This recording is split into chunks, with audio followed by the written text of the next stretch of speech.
Bertie the bus was giving some visitors a tour of the island of Soda.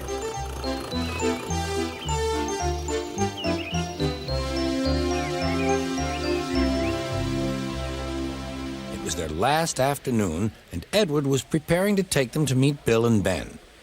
He found it hard to start the heavy train. Did you see him straining? Asked Henry.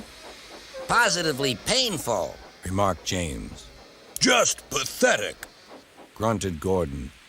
He should give up and be preserved before it's too late. Shut up, burst out Duck. You're all jealous. Edward's better than any of you. You're right, Duck, said Boko. Edward's old, but he'll surprise us all. I've done it. We're off.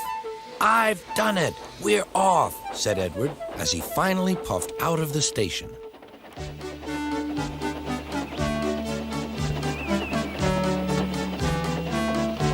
Bill and Ben were delighted to see the visitors. They loved being photographed. Later, they took the party to the China Clay Works in a brake van special.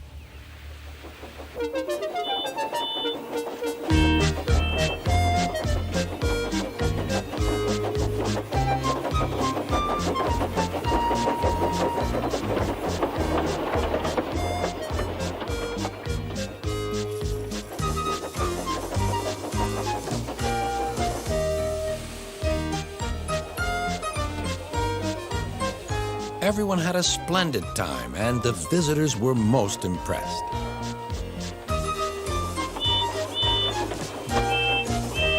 Then Edward took the visitors home.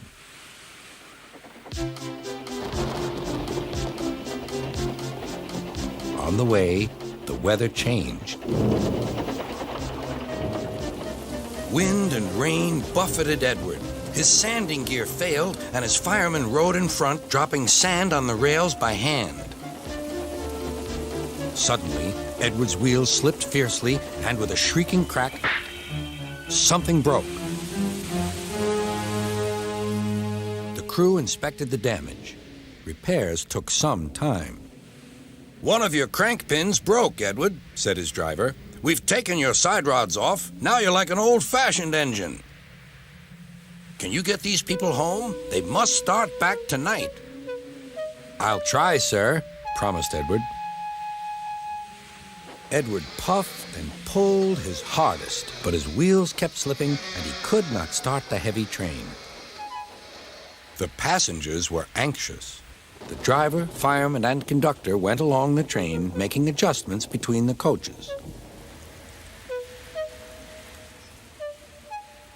We've loosened the couplings, Edward. Now you can pick up your coaches one by one, just as you do with freight cars. That'll be much easier, said Edward. Come on, he puffed and moved cautiously forward.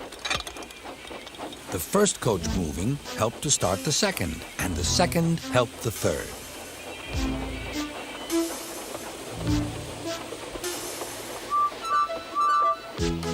I've done it! I've done it! Puffed Edward. Steady, boy, warned his driver. Well done, boy! You've got them! You've got them! And he listened happily to Edward's steady beat as he forged slowly but surely ahead. At last, battered, weary, but unbeaten, Edward steamed in.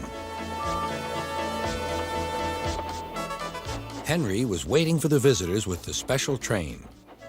Beep, beep!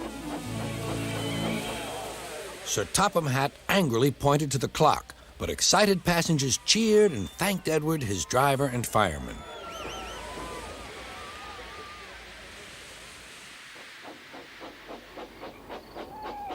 Duck and Boko saw to it that Edward was left in peace.